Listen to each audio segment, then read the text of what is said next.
Okay, I think the recording has started. Okay, so before I start the business of the meeting, I will go to each committee member to confirm.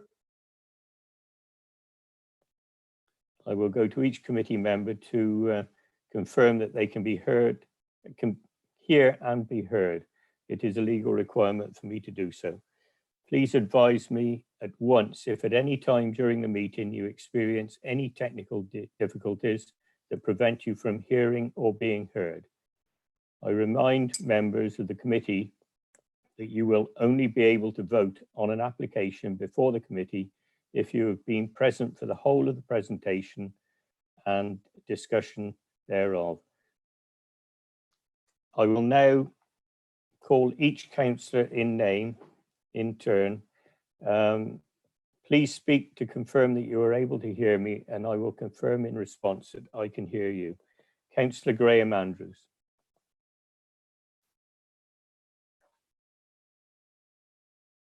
You're muted, Graham.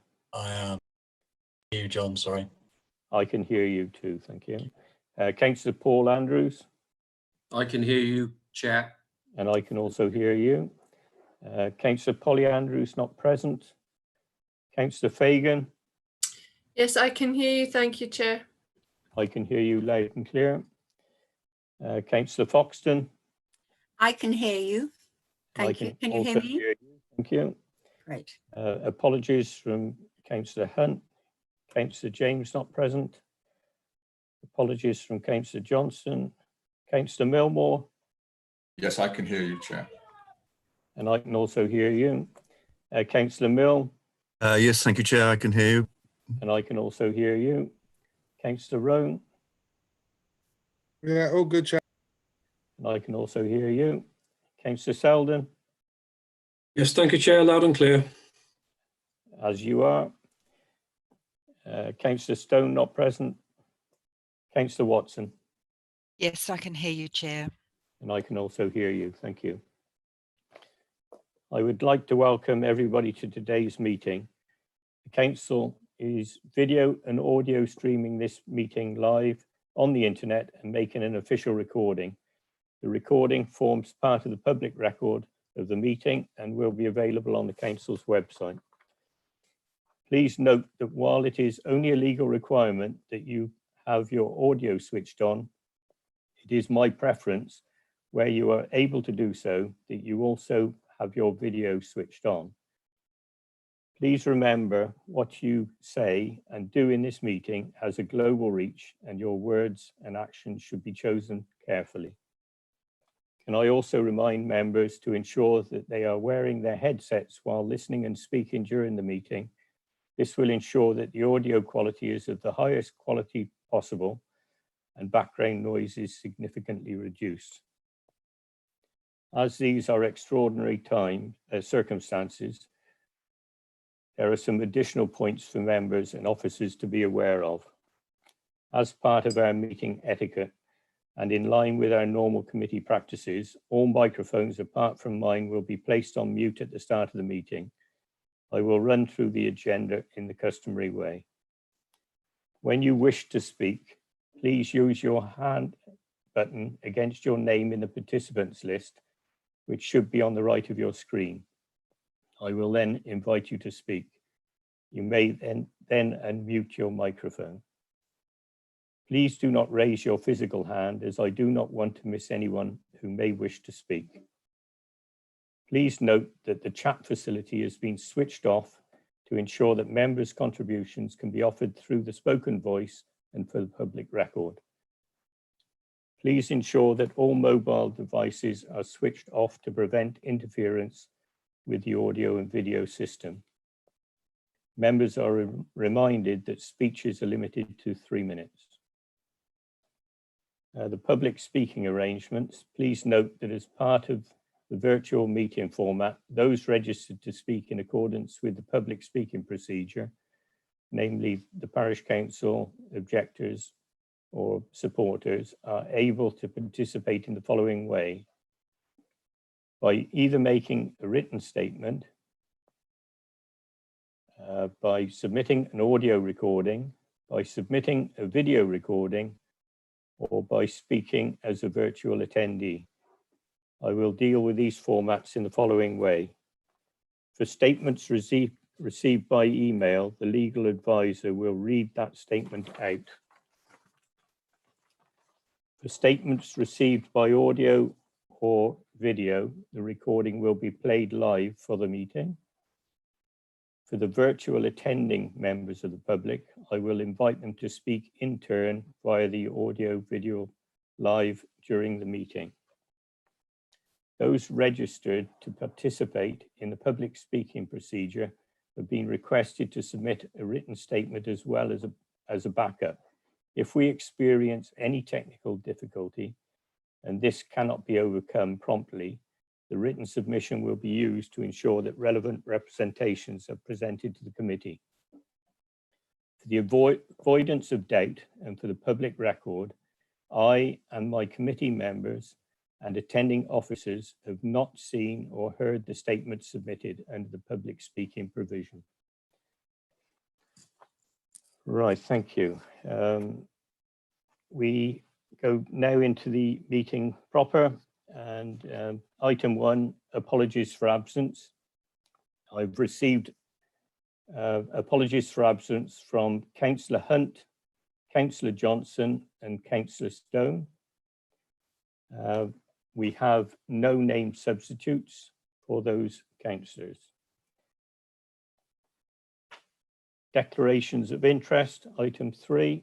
Have we any declarations of interest? Councillor Swinglehurst. Thank you, Mr. Chairman. So although I'm only attending as the ward member, I'm nevertheless going to declare another declarable interest in accordance with Councillors' Code of Conduct 5.2.16 in agenda item 7. Right, thank you. Can you lower your virtual hand now, please? Have we any further declarations of interest? I don't believe that we have. We now move to item 4, minutes of the last meeting. I will call upon Mrs. Evans to actually ask members individually if they are happy to approve these minutes as printed.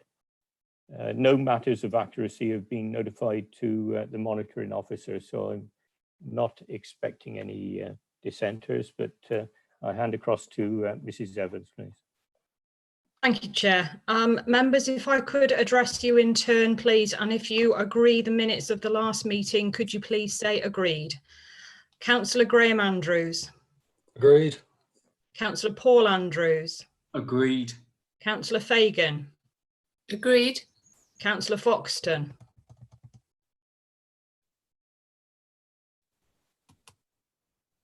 Agreed.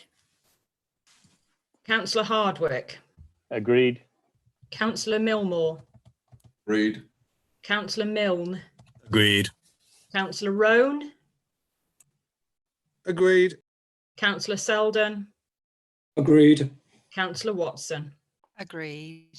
Thank you, Chair. All agreed the minutes of last month's meeting. Thank you. Thank you, Mrs. Evans. We now move to Chairman's announcements. Firstly, welcome to everybody. This is our first virtual meeting. Hopefully everything will go to plan. The other announcement that I must make is that item 6, the application for Crumplebury Farm, Whitbourne, has been withdrawn. So our only application on the agenda is item 7.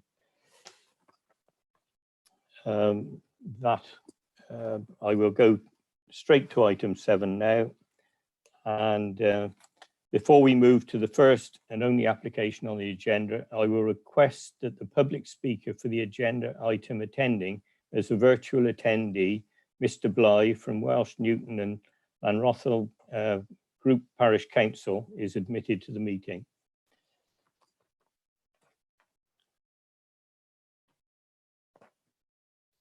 Just admitting Councillor Bly now. Okay. Thank you. Can I confirm, Councillor Bly, that you can hear? If you could unmute yourself and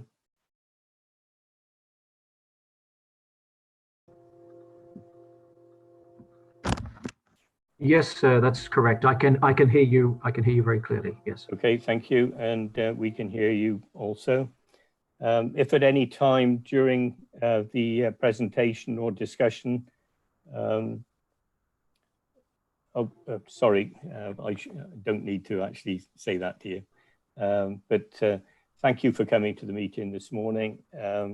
Once the presentation has been made and you have given your submission, I will then return you to the waiting room, and you will have the opportunity to actually view the rest of the meeting on the council website, YouTube.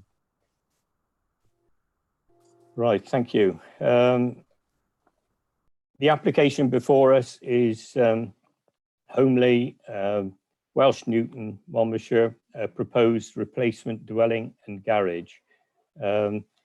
The ward councillor for this application is Councillor Swinglehurst, who is present. Mr.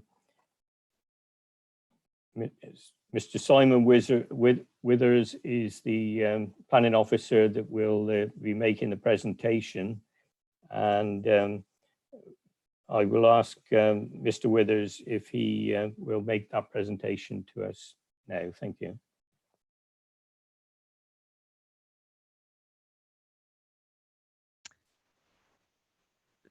Thank you, Chairman. I'll just wait for the slides to arrive Okay. on the shared screen. Just before you start, Mr. Withers, I will just also add that we have one other speaker, who is Mr. Hawkins, who is the applicant, that he has chosen to submit a written submission, and Mrs. Evans will read that out at the due time. Thank you. In your own time then, Mr. Withers. Thank you, Chairman.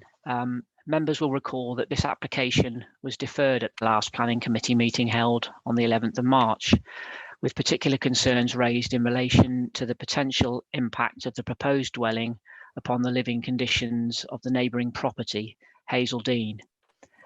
Since that time, the application has been amended and additional material has been provided and consulted upon. But before addressing these particular concerns, and for the purposes of the usual clarification, I'd like to refer members to the current slide, which confirms that the site is within the settlement of Welsh Newton Common, and its general location is identified by the customary red star. Next slide, please.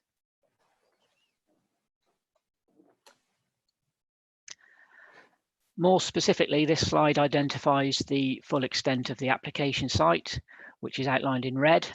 I would draw attention to the position of the existing bungalow in the northern part of the site, and also to the properties to the south, Hazeldine, and north, the Willows, and also particularly to the means of access from the existing unadopted road to the north of the application site. Thank you. Next slide, please. These next three slides focus directly upon the amendments made to the proposal following the deferral of the application. This image shows the amended location of the dwelling upon the plot and the updated landscaping proposals. The applicant has sought to address concerns about the position of the dwelling relative to Hazeldine by moving it forward on the plot by 6.5 metres. In addition, the plans confirm that there will be no changes to the existing vehicular access, and as such, no further hedgerow removal is required as a result of the proposal. The intended walled boundary with the common boundary to Hazeldine has now been removed in favour of the retention of the existing fenced boundary and retaining structure. The remainder of this boundary will be planted with a mix of hawthorn, blackthorn and hazel hedgerow. New planting is included to the front and rear of the property, and this includes a mix of silver birch, cherry and field maple. Next slide, please. These photographs will hopefully provide a helpful reminder for councillors in terms of the relationship of the site to the immediate and most affected property, Hazeldine. So both these photographs are taken from the garden of Hazeldine, the neighbouring property. The top image is from the larger part of the garden at the rear of the property, and the lower image is taken from the side garden adjacent to the patio doors and windows closest to the common boundary. Next slide, please. In relation to the principal concern about the impact of the proposed dwelling on the living conditions of the occupiers of Hazeldine, this is perhaps the most helpful slide. I hope you can see the cream shaded area on the site layout plan on the left of this slide. What that is identifying is that there is actually no change to the current situation regarding overshadowing, which isn't necessarily surprising given that the application site lies essentially to the north of Hazeldine.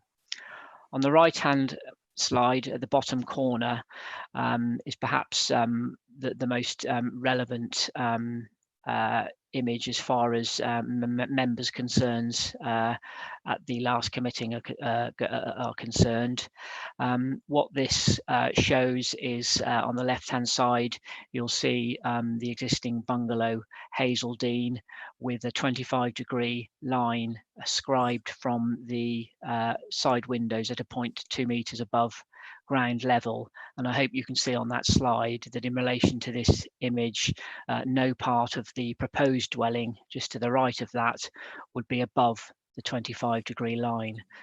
So as far as this fairly rudimentary tool is concerned, officers advise that there would be no adverse impact on the amenity of the occupiers of Hazeldine that would warrant the refusal of planning permission. Next slide, please. Moving back to the proposal in general, and to remind councillors of the other policy considerations, this slide shows the proposed elevations and the more contemporary design approach that has been adopted for this proposed 3-bed property. A mixed palette of materials is proposed, including primarily stone and timber cladding for the walls under a slate roof. The approach is considered appropriate given the context of the eclectic mix of materials and varied building forms that characterise Welsh Newton Common. And I would also mention at this juncture that whilst the sustainability credentials of the dwelling are not expressly quantified with the application, the submission does make clear a commitment to a build that will be highly insulated, will incorporate a mechanical heat recovery system, underground storage to allow for rainwater harvesting and the reuse of that within the new dwelling and in the garden, and the use of a sustainable drainage system and permeable surfaces for hard standing areas, including the driveway. Next slide, please. This slide is again from the previous presentation and depicts a range of views of the site. So starting from the top left and moving clockwise, there are 2 pictures of the existing bungalow. Then the middle right and bottom right-hand slides show the existing boundary with the property known as the Willows to the south of the application site. And then the bottom left and middle left slides are views from the application site back towards Hazeldine, where you can see the existing fence in place. Next slide, please. Finally, in relation to this updated presentation, the slide here indicates that the site lies within the settlement boundary that has been established within the Maid, Welsh Newton and Llanrothal neighbourhood development plan. And as such, the principle of a new dwelling is one that is broadly supported. In the previous presentation, officers advised that the fact that this is a replacement dwelling was such that it was an overriding material consideration that outweighed the NDP's intention to restrict new residential development to sites served by unadopted roads. And it remains the case that this proposal is not at odds with the settlement strategy outlined in the core strategy or the neighbourhood development plan. Next slide, please. So in conclusion, The proposed development is considered to align favourably with the core strategy and the neighbourhood development plan, which both allow for proportionate growth within the identified settlement boundary at Welsh Newton Common. The existing presence of the bungalow is such that the tension that exists in relation to the unadopted status of the existing access is not an overriding one in these circumstances, but is an important material consideration for you to weigh up. Officers recognise the interpretation of ND policy WNL4 in terms of the close juxtaposition of the proposed dwelling with Hazeldine, but conclude that the setback nature of the development and the presence of other dwellings in the village with a similar close relationship is such that it is not considered that the character of the settlement would be adversely affected or undermined by the scheme before you. Furthermore, the additional information has demonstrated that whilst there will inevitably be some impact on the outlook and living conditions of the existing occupiers of Hazeldine, this will not be at a level that would warrant withholding planning permission. This updated assessment, coupled with the lack of any objections from consultees on other technical matters, is such that conditional approval is recommended as set out in your updated report. Thank you, Chairman. Thank you, Mr. Withers. I'm going to take a step back now because I failed to ask Mr. Bishop to introduce the officers. Apologies for that, but I think it would be right and proper for Mr. Bishop to do that before we invite public speakers to make their presentations. Thank you. Thank you, Chairman. My name is Kevin Bishop. I'm the Lead Development Manager for Planning Services. In attendance today, we have, as you've heard just recently, Simon Withers, who's presented report number 7, Homely Welsh Newton. Also in attendance, we have the legal support for the meeting today, which is provided by Dawn Evans and Kate Charlton. The governance team comprises the manager, John Coleman, and officers Tim Brown, Sarah Buffery, and Wendy Meadowcroft. Also in attendance, Chairman, we have the Highways Manager, Mark Lewis. Thank you. Right, thank you, Mr. Bishop, and my apologies for missing that out earlier. We have 2 representations on this application from the public this morning. Mr. Bly, who is actually in attendance and who will be giving a verbal presentation shortly, and then a written statement from Mr. Hawkins, the applicant, that will be read out by Mrs. Evans. You will see on your screen that Mr. Coleman is actually holding up a timer. Mr. Bly will be given 3 minutes to make his presentation, and we're normally quite strict on that, so please be aware of that. We also have Councillor Alyssa Swinglehurst, who will also be allowed to make a presentation, which is time unlimited. And she will do that before we actually go into the debate fully. So firstly, I will call upon Mr. Bly from Welsh Newton and Llanrothal Group Parish Councils to make his presentation in your own time. Thank you, Mr. Bly. Right, thank you, Chairman, and good morning, everybody.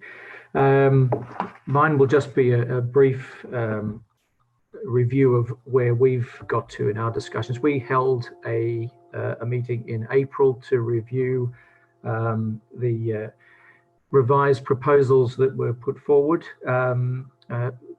First comment I'd make is that we were grateful for the engagement that took place with the applicant. That was of some assistance to us in reviewing the plans.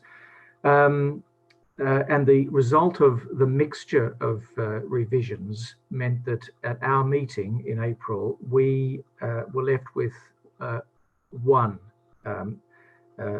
concern that led to us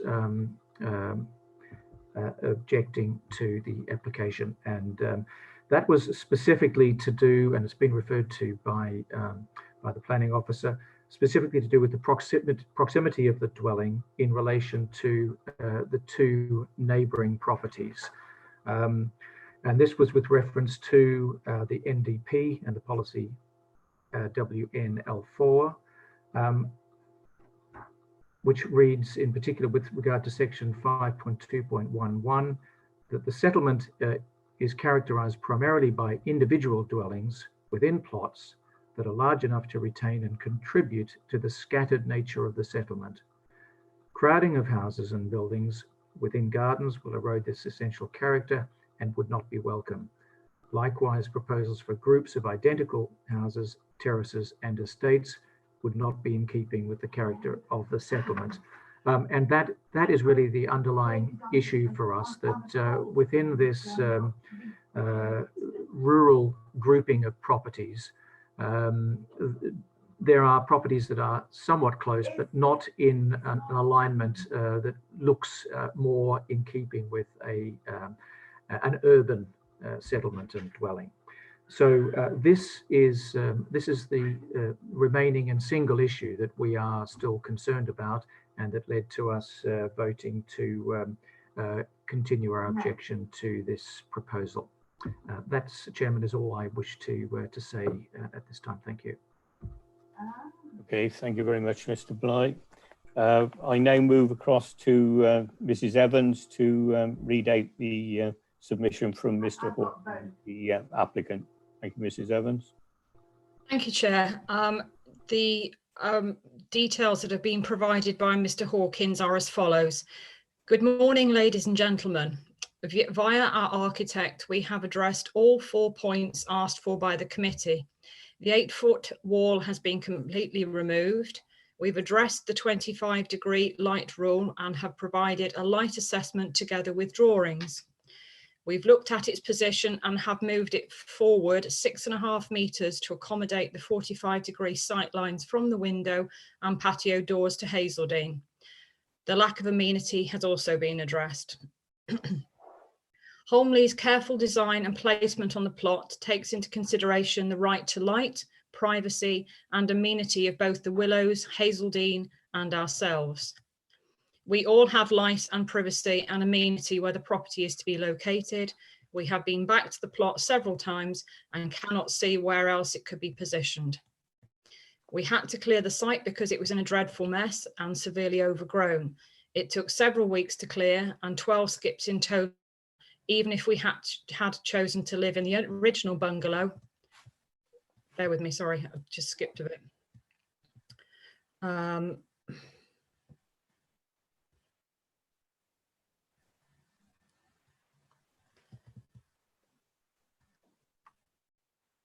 If we had chosen to live in the original bungalow, we would have cleared the site in the same way. The neighbours were delighted we had cleared the site. It was a terrible eyesore plagued with rats.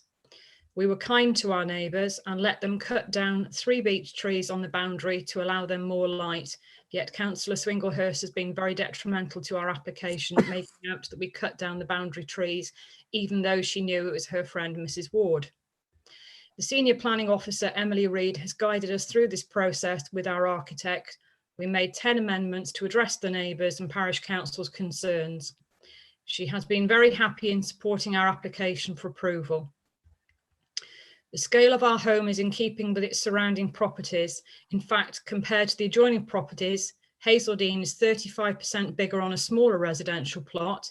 The Willow is 70% bigger than ours, and Albany, being furthest away, being 15% smaller on a much smaller plot.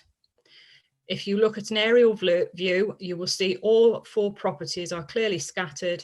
They all have privacy. If it was just about size, we would have just built a 5-bedroom property under permitted development rights and would not have needed any planning permission. Our property and garage combined only fill approximately 8.5% of our site, which is very modest in size. We just want to make a beautiful home to replace a dilapidated bungalow. Our home will be highly insulated, airtight, with a low carbon footprint. I am very much in touch with the countryside after owning 22 acres and managing another 44 acres without ever using artificial fertilizers or weed killers and planting hedgerows instead of fences. That's it. Thank you, Chair. I was going to say, I'm going to have to stop you. You've taken more than the 3 minutes. My apologies. But thank you for that. Now, normal practice in a planning meeting held in the Shire Hall, I ask the members of the public that have actually made presentations to go back to the public gallery. With a virtual meeting, I will request that Mr. Bly leaves the meeting by being put back into the waiting room, but make it very clear to him that he will be able to watch on the live stream this meeting on the council's YouTube channel. So thank you for your presentation, Mr. Bly, and good day to you. Right, we now move across to Councillor Swinglehurst, who is the ward member for this application, and make it clear that she's not a member of the planning committee and therefore doesn't have a vote on this application. So in your own time, please, Councillor Swinglehurst. Thank you, Mr. Chairman. Members. Can I just stop you at the moment? You may. There's no time limit on the ward councillor's submission, so no need for the timer. Thank you, John. Thank you, Mr. Chairman. Members, you may recall this application when it came before you a few months ago. Although the debate was truncated by the decision to defer, those members who had spoken had raised a number of concerns about the application. I will recap if I may. A member spoke about whether or not this is in fact a replacement dwelling or a new build. Another member addressed the conflict with the NDP. There was concern about the environmental impact, particularly on hedgerows, and there was an acknowledgement of the need to consider the impact on residential amenity of the neighbouring properties. The impact on the amenity of adjacent properties was a primary concern with the previous application, and the current application has failed to satisfactorily address this. It is fundamentally the same building, only moved so that the highest point of the building is now directly in line with the outlook from Hazeldine. The 6-metre high ridgeline is only a few metres distant from the boundary of the neighbouring property and will be a significant change. The committee will no doubt be aware that there is no right to a private view, and consequently it is not a material planning consideration. However, there is recent guidance and precedent which supports the right to visual amenity as part of residential amenity included within material considerations. A key decision was the Burnt House Farm wind farm inquiry, in which Inspector Jill Kingerby stated in her report that no individual has the right to a particular view, but there comes a point when, by virtue of the proximity, size and scale of a given development, a residential property would be rendered so unattractive a place to live that planning permission should be refused. The test of what be unacceptably unattractive should be an objective test. No RVAA, which is a residential visual amenity assessment, has been carried out for this application, and therefore we can only subjectively assess the extent of the impact. But the point is that where the impact is deemed to be sufficiently severe by virtue of the size, scale and proximity of a development, it is possible to find in this grounds for refusal. So the question is, does the proposed development have an impact on the residential amenity of the adjacent dwelling by way of visual amenity, and consequently, does it impact on the reasonable enjoyment of the property by the existing residents? According to the current guidance, factors that contribute to this judgment include whether a development is inescapably dominant or unpleasantly encroaching. If the threshold is reached, it then becomes a matter of relevance to the residential amenity of the property, and therefore a matter for consideration in the planning process. In addition, I would remind members that the part of Hazeldine that will be most severely affected is a disabled person's dwelling, adapted as such, and the side garden is the only outside amenity space that is wheelchair accessible from this part of the house. It might aid members to know that Hazeldine is an example of intergenerational living, where the younger generations are supporting and caring for the older. Indeed, earlier this year, Mr. Cox spent his last few weeks lying in a bed with the view through the French windows as his outlook on the world. Sadly, Mr. Cox passed away in February, but the importance of the outlook remains for his widow, who is herself disabled and for whom this aspect of her home is crucial to her enjoyment of it. So, what is meant by visual amenity? People's visual amenity is defined in Guidelines for Landscape and Visual Impact Assessment, 3rd edition 2013, as the overall pleasantness of the views they enjoy of their surroundings. In the Landscape Institute Technical Guidance Note to RVAA, published in February 2019, it is defined as the overall quality, experience, and nature of views and outlook available to occupants of residential properties, including views from gardens and domestic curtilage. Residential visual amenity is one component of residential amenity. I would therefore submit that due to the scale and proximity of the proposed development on a particularly sensitive receptor, the current plan fails to address the problem of residential amenity and is therefore contrary to core strategy SD1, NDP WNL4, and the core principle of the MPPF in paragraph 17. It seemed to me that the committee wanted to give the applicant the opportunity to revise the plans with a greater degree of consideration for the impact on the residential amenity of neighbouring properties, Hazeldine in particular. The revised application provides the 25-degree light calculation requested and shows that the proposed dwelling in its new location meets this benchmark, which poses an interesting question. Are we to suppose that the building in its original place was exceeding this benchmark and therefore it has been moved, or was it compliant and therefore has been moved for some other reason?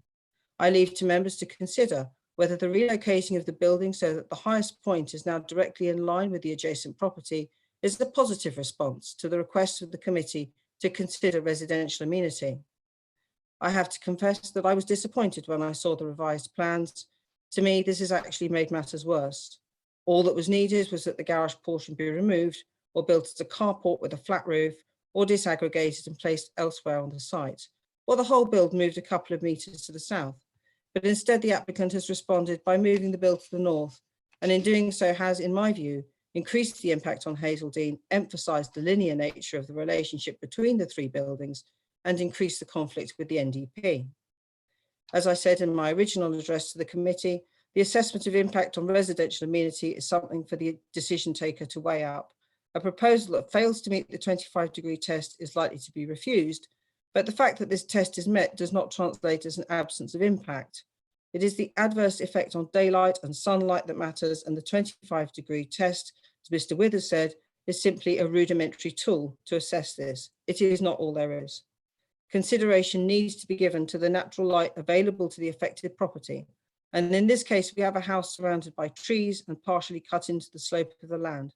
The French windows are the only ones that receive good natural light, and therefore this elevation of the house is more sensitive to change. According to the government website, it is for the decision maker to decide what weight is to be given to the material considerations in each case, subject to the test of reasonableness. The impact on residential amenity, including residential visual amenity, is a material consideration, and you must judge whether the extent of this impact is reasonable in all the circumstances. One of the other concerns of the committee in their reasons for deferment was the presence of a high boundary wall feature proximal to the outside space enjoyed by Mrs. Cox. I note in this revised application the wall has been removed, and this is to be welcomed.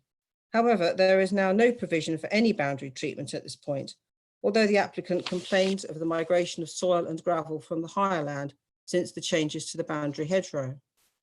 In order that there is not a subsequent loss of quality of this aspect of the proposal, I would strongly suggest that members consider removal of permitted development rights if they decide to approve the application as is. This will allow the planning process to not only ensure that any subsequent boundary structure is acceptable, but also ensure that the building cannot be extended without the need for planning permission in order to ensure that any changes are compliant with the local wishes expressed in the NDP.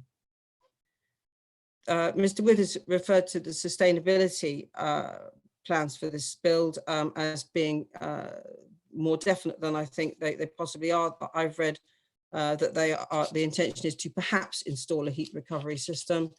I think it would be wise to make that a slightly firmer commitment. On ecology, I note the pre-commencement condition for a full ecology survey, and I draw members' attention to the fact that the BAT survey conducted on behalf of the applicant will need to be repeated as it is more than 6 months old. I cannot emphasise sufficiently the importance of getting the ecological approach right. Welsh Newton Common might not be triple SI, but it does contain a number of important wildlife sites.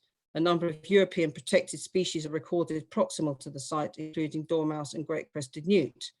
Policy LD2 of the core strategy states that development that is likely to harm sites and species of European importance will not be permitted. Development that would be liable to harm species of local nature conservation interest will only be permitted if the importance of the development outweighs the local value of the site.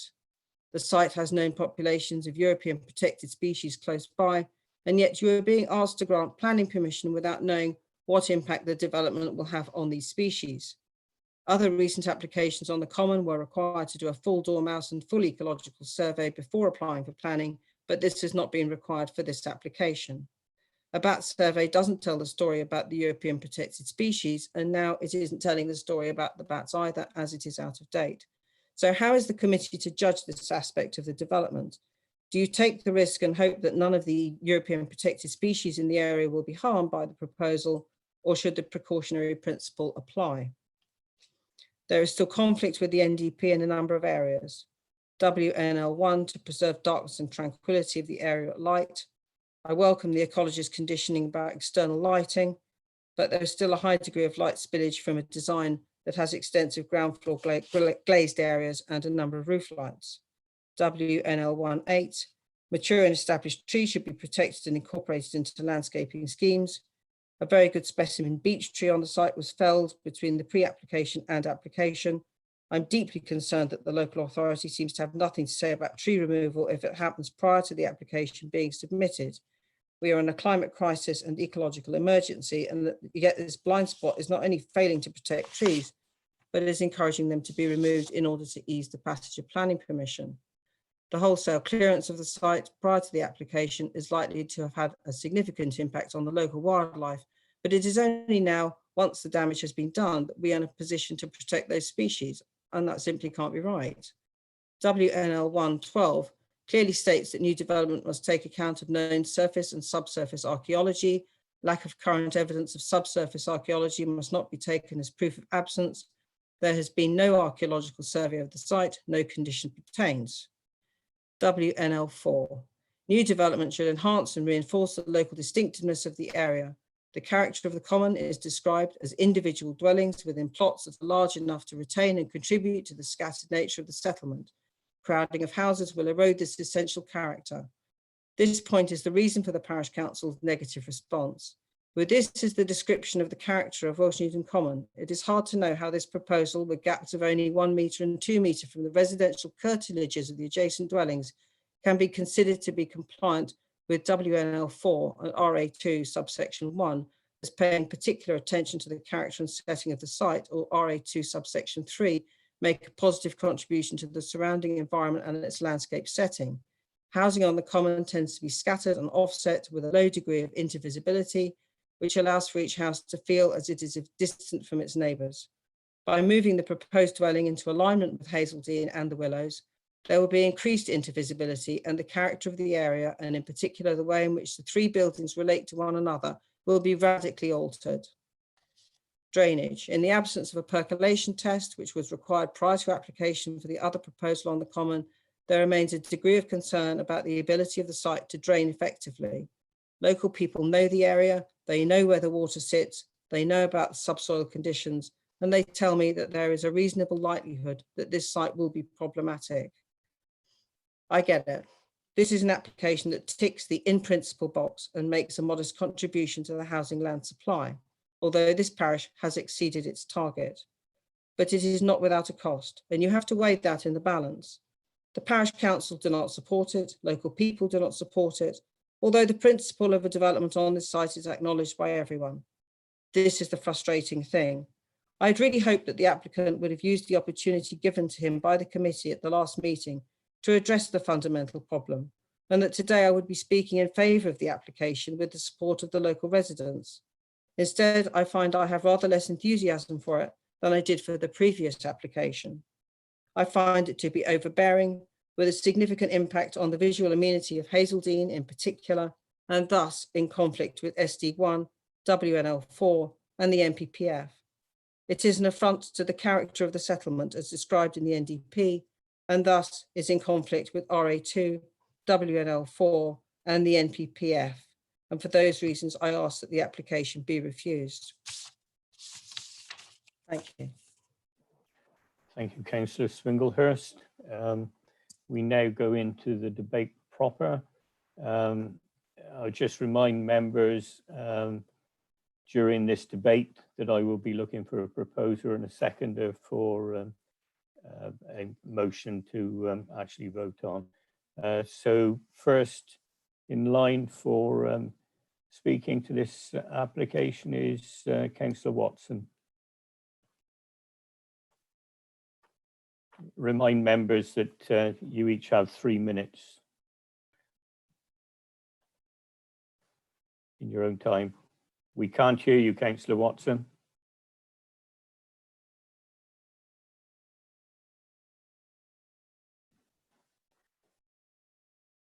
Hear me now? Yes. Yeah. Okay. I just have 2 points of clarification, please. And this is for the officer, for Simon Withers, for Mr. Withers. In the minutes of March this year, it said that a condition, the landscaping condition, together with the proposed tree protection plan, provided control over the development. Is there a tree protection plan? And my second point, if this was a permitted development, would the replacement dwelling be on the same footprint?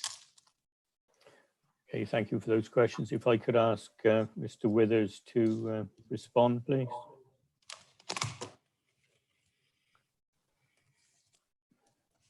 Thank you. Thank you, Chairman. So in response to the first question, condition 8 of the recommended paper sets out a requirement for a pre-commencement tree protection plan to be submitted that would be approved and then kept in place for the duration of the construction of the new dwelling. And then in response to the second question, the relevant policies relating to replacement dwellings. The first thing to clarify is that that policy is one that's relevant specifically to development in the open countryside.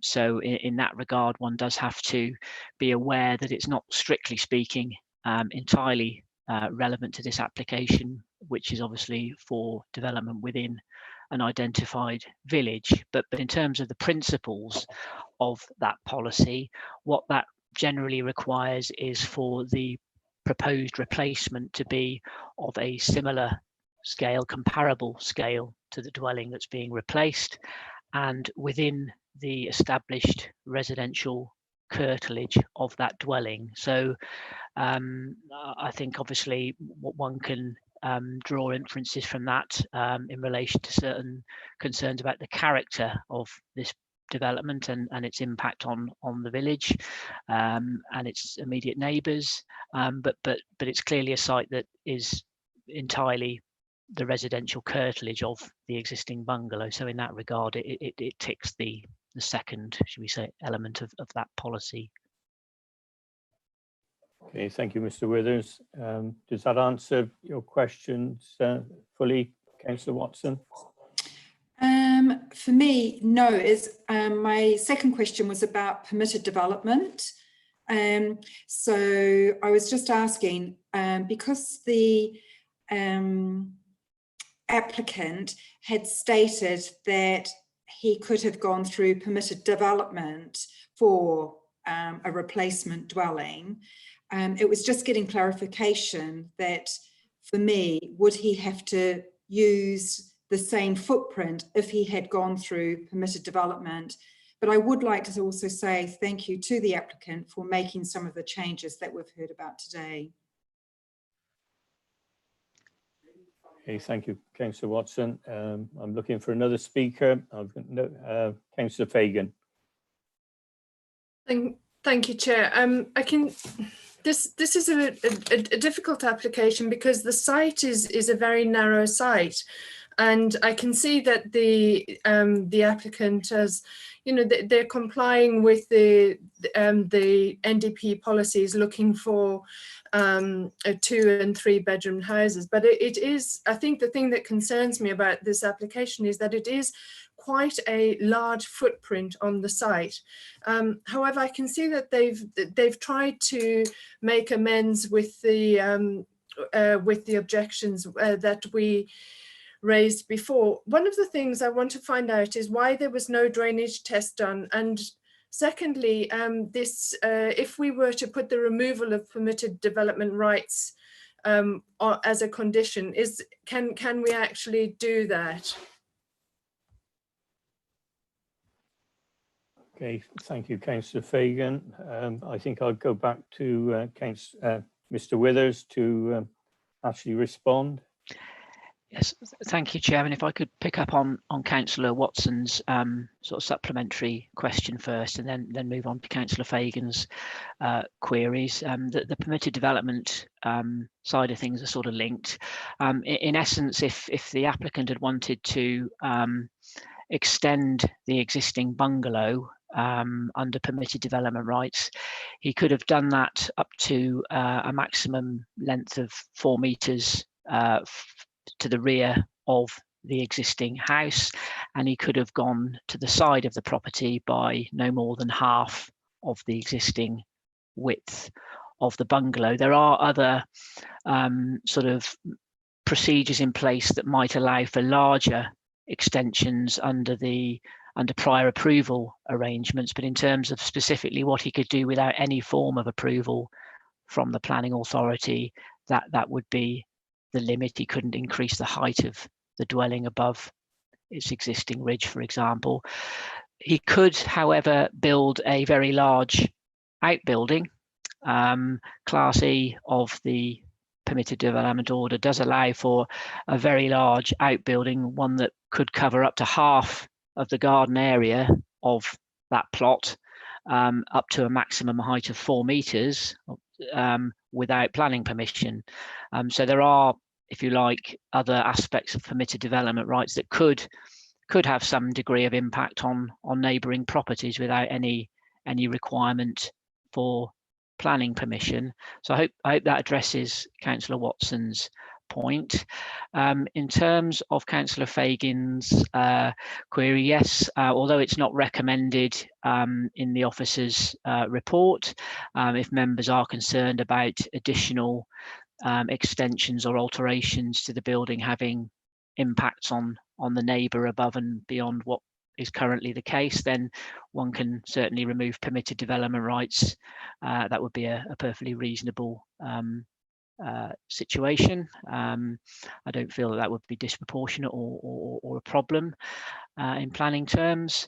In terms of the question about the drainage, I do acknowledge that point. As officers, we do need to be proportionate about our requests, and one of the judgments that was made early on, I believe, in relation to this application is obviously there is an existing dwelling on the site which does have a, I understand, substandard drainage system associated with it, and clearly if the applicant had decided to renovate and extend that property, he would likely have upgraded the drainage system at the same time. That in itself would not have required planning permission. That he could have done as permitted development as well. So there's a material consideration here that is slightly different from the approach one might take on an entirely undeveloped greenfield site. So I hope that just query, or I hope that clarifies officers' positions and what the view that they've taken on that particular matter. I would say that there's a condition requiring a pre-commencement agreement to the foul and surface water drainage strategy. Again, that's recommended in the report before you. Thank you. Thank you, Mr. Withers.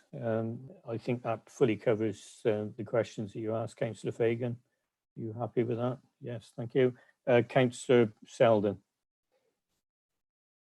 Thank you, Chairman. Just to put something into context, and while we're weighing this up in the planning balance, and the question I would put to you all members is not granting this permission going to make matters much worse than granting it?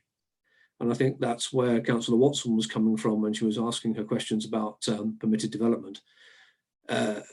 It's going to be a really difficult one, and we don't get the easy ones because that's what we're here as a planning committee for. But I would suggest that when putting this in the planning balance, the consequences of not granting permission may well turn out to be worse than granting it. Thank you, Chairman.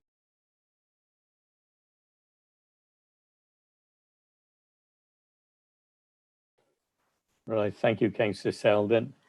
Now, I noticed that Councillor Foxton is indicating that she would like to speak. If you recall at the start of the meeting, I asked you to raise your virtual hand rather than your physical hand. But on this occasion, I'll allow you to come in. Thank you, Councillor Foxton. Thank you.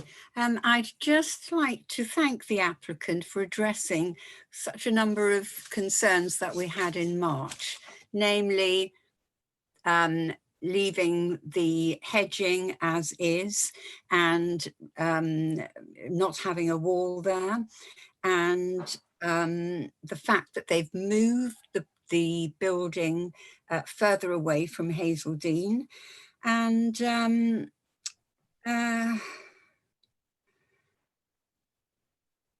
they've lowered the ridge, and that's helped. They've addressed quite a number of things, which is good. Thank you. Right, thank you, Councillor Foxton. I'm looking for other speakers. I've got none showing at the moment. Councillor Milne, you're raising your physical hand as well. Yes, forgive me, Chair. I seem to be too stupid to be able to find my blue hand. Forgive me also, I'm going to, just as a request for clarification, and this is Councillor Milne speaking as a pedant, possibly. We've got two names here. The name which is represented on the plans and indeed on the properties, on the site, on the property, I seem to remember when we visited in February, is Homelea. And yet we've got an application for a new property called Homeligh on a different site, or no, a different part of the same site, whichever way you interpret it. First of all, how are we expected to spell the name, please, of this application, if indeed it is the same, we're to treat it all as one, or are we to treat it essentially as two separate places that happen to occupy the same application site that have set slightly different names? Could Simon, Mr. Withers, please clarify this, please, this matter of the name and the spelling? I will call upon Mr. Withers to respond to that. Thank you. Thank you, Councillor Hardwick. The simple truth is I don't know. I can't account for that. I am aware that on the OS plan and the mapping systems that we use, it appears as Homelea, spelt L-E-A. The application is expressed and it's described as Homelea, L-E-I-G-H. So, I mean, ultimately, it is for the owner of the property to name the property as they so wish. I mean, the important thing to take away from this is that, you know, if approved, there will only be a single property on this site. It might be called Homelea, L-E-A. It might be called Homelea, L-E-I-G-H. It might be called something entirely different in the future. But only one dwelling is being considered here, and there is a condition that would require the complete demolition of the existing bungalow should planning permission be granted. I hope that helps. Sorry if it's not quite the clarification that Councillor Milne was seeking. Thank you, Mr. Withers. That will suffice. I just wanted to be clear that we're not actually looking at two sort of sub-curtilages on the site application. Thank you. Okay, thank you, Councillor Milne. Any further speakers? I will also remind members that we haven't got a proposal that's been tabled yet or a seconder. So, Councillor Fagan. Thank you, Chair. I mean, I completely understand the vulnerability of this site, and I think the difficulty with a replacement building would be that whatever replaced it would not, because of the location and the light, wouldn't be able to be as environmentally friendly a building, because it wouldn't be able to have the solar gain that this current building has. And I think that I would like to table that we approve this application with the condition that we remove the permitted development rights, and that obviously all the ecological surveys and the root protections and tree protection orders are put in place before any development is considered. I wonder also if we could ask for a full ecological survey as part of the condition on this application, if we were to agree to it.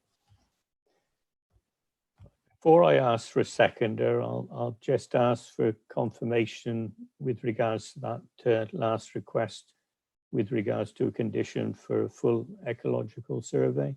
Would that be permissible? Can I ask Mr. Withers? Yeah, just bear with me, Councillor Hardwick. I'm just reviewing the conditions in the report just to see whether that is already covered or not. So I'll just need to quickly switch screens briefly. Okay. In the interim, while we're waiting for that response, I call upon Councillor Paul Andrews to ask any questions, please. Thank you, Chair. Basically, I was just going to second Councillor Fagan's proposal to approve this application with the conditions she's just mentioned. So we'll wait on Simon Withers to respond on that, if that's okay, Chair. Certainly is. Thank you very much, Councillor Andrews. Mr. Withers. You're muted. Yes, sorry, apologies. Thank you, Chairman. So yes, condition 10 of the recommendation before you today refers to another prior to commencement condition that's been recommended by the Council's ecologists. That will require the submission of an ecological working method statement. Again, that will be prior to any further works on site taking place. And that refers specifically to the need to have regard to, in this case, obviously it's been referred to already, dormice, but also reptiles and amphibians. So there is the provision within the existing recommendation to have a full audit of the site done for protected species, and obviously from that any protection and or enhancement measures would follow. I hope that helps. I think that covers it very well. Thank you, Mr. Withers. You satisfied with that response, Councillor Fagan? I think so, Chair. I just want to be sure that a sort of method statement is the same as an ecological survey. Are the two things the same? Because it's all very well sort of stating how you're going to do something, but if a full survey hasn't been done, that you may not take everything into account, if that makes sense. I don't know whether you need to come back on that one, Mr. Withers, or whether we need to choose suitable wording in the conditions of the proposal. Mr. Withers. Thank you, Councillor Hardwick. Yeah, I mean, I'm not entirely sure of the mechanics of that, Councillor Fagan, but what we can do is, prior to issuing any decision, we can have a further conversation with the ecologist to establish exactly what further work is undertaken. Obviously, we can take away from this debate concerns about the need to have a very careful understanding and consideration of a protected species.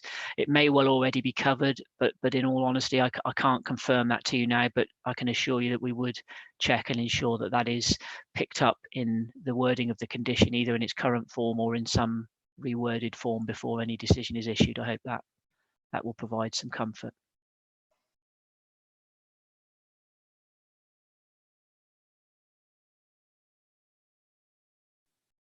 Thank you for that clarification, Mr. Withers. Have we any further speakers, please? None showing at the moment. If not, then we've actually got a motion table for approval of this application by Councillor Fagan, seconded by Councillor Paul Andrews, with appropriate conditions, which Mrs. Evans will outline before we go to a vote. But before we go to the ward councillor to actually sum up, Mr. Bishop, if you would like to make any comments, please. Thank you, Chairman. A good debate on this particular application. Members have noted the amendments that have been made since the previous submission of the proposal. Taken on board the those aspects as part of the debate. Noted that the building has been moved and lowered. As regards the ecologist's report, the council's professional ecologist has fully assessed this application and has obviously put forward a number of conditions which should hopefully cover that particular aspect. But as Mr. Withers said, we will check that with our ecologist to make sure they are fully satisfied with that. Nothing further to add, Chairman. All the aspects which have been raised have been looked at. The one aspect possibly, Chairman, I would mention to members was which hasn't been discussed, is that the parish chair identified that they were content with the proposal, with the exception of the character of the area and the disposition of properties. Provided you members are happy with that, then I'm content with that as well. Finally, as regards conditions and the removal of permitted development rights, can I suggest that is enhanced with protection as regards to the boundary treatment as well, which are contained in a separate section of the Act as well. Thank you, Chairman. Thank you, Mr. Bishop. I go across to Councillor Swinglehurst to make any comments. Thank you. Thank you, Mr. Chairman. Yeah, so to me, the two sort of really main areas of concern, which I'd outlined, were the impact on the residential amenity of the adjacent properties, particularly Hazeldine. It is, as far as I'm aware, incorrect to say that the building from the application that was before you previously to this application, there have been a number of changes along the way with this application, but it isn't, the ridge height is not lower with this application than it was with the application that was before you previously, and the building has not moved further away from Hazeldine. It has actually become more central, so the higher portion of the building is now the part of the building that is most directly in line with the outlook from Hazeldine. So just to correct that. So yeah, for me, the issues of the amenity, the impact on the amenity of Hazeldine and the impact on the character of the settlement. If you're content with that, you are. But I'm very grateful for the removal of permitted development rights and the further suggestion made by Mr. Bishop regarding boundary treatments. Thank you. Thank you, Councillor Swinglehurst. We now move to the voting. What I will remind members of the committee are that you can only vote on this application before the committee if you've been present for the whole of the presentation and discussion of this application. Does anyone need to advise me that they are not permitted to vote? I believe everybody is in a position to be able to vote. I will therefore ask the legal advisor, Mrs. Evans, to ask each member of the committee in turn to state how they wish to vote. Mrs. Evans. Thank you, Chair. If I can just address the motion that was made by Councillor Fagan and seconded by Councillor Paul Andrews, and if Councillor Fagan can just clarify that is correct, and then I will move to taking the details. So the motion on the table before you all is to grant planning permission in accordance with officer recommendation in the supplemental report, with the additional conditions to remove permitted development rights and to address boundary treatments. Is that correct, Councillor Fagan? It is correct, but and also just for clarification on the full ecological survey from the county ecologist. If I could ask on that point, can I just ask Mr. Bishop just to address that point, and obviously just to see if you want to add that as an additional point into the motion. Thank you. Mr. Bishop. Thank you, Chairman. Yes, we will cover that by discussing it further with the council's ecologists and refer back to the proposer to ensure that she's content with that, Chairman. If you're content with that, that's a normal process. I think that's in order. Thank you very much, Mr. Bishop. You content with that, Councillor Fagan? Yes, thank you, Chair. Thank you. Carry on, Mrs. Evans. Thank you, Chair. So in clarification, the motion before members is to grant planning permission in accordance with the officer recommendation in the supplemental report, with the additional conditions to remove permitted development rights and to address boundary treatments. I will run through each name, and if you could please say whether you are for, against or abstain on the motion before you to grant permission. Councillor Graham Andrews. For. Councillor Paul Andrews. For. Councillor Fagan. For. Councillor Foxton. For. Councillor Hardwick. For. Councillor Millmore. For. Councillor Milne. For. Councillor Roan. For. Councillor Selden. For. Councillor Watson. Councillor Watson, can you just repeat that again? I didn't hear you. We still can't hear you.